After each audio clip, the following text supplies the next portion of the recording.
На северниот дел од крајбрежјето, поради нефункционалноста на колекторскиот систем, отпадните води непрочистени се излеваат во Охридското езеро. Пумпните станици на овој потек се надвор од употреба, алармираат екологистите. Овој колектор е нефункционален и така виканите крпачки на колекторот, ево гледаме дека немаат некој посебен ефект, бидејќи, викам посебен, бидејќи имаше некоја ревитализација на делот од гранит па навака, а другиот дел така останат.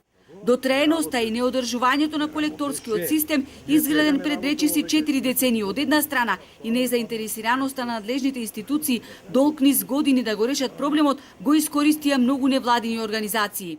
Јас мислам дека тие се проекти претежно наменети и беа наменети за, ајде да кажам, во войници едукација. Точно да се потрошија по наше сознание многу пари од различни невладени здруженија и квази здруженија. Очигледно дека од тоа нема фајде, нити свеста се зголеми, нити имаме нешто, некои позитивни резултати во тој поглед. Состојбата така каква што е, парите се потрошени, колектор се излива во езерото. Сепак под притисок на УНЕСКО, на крајот на 2019-та, државата започна санација на колекторскиот систем која се уште трае.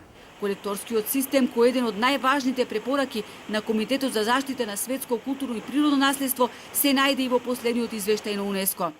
Меѓутоа, ако го разгледавте извештајот, има тука обврски и за другата страна. Значи, во поседот во Албанија воопшто нема колекторски систем.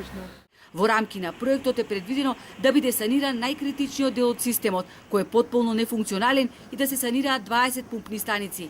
Голем број експерти ја отвораа дилемата дали санацијата реално ќе го реши проблемот со отпадните води или можеби беше потребно да се изгради нов колекторски систем.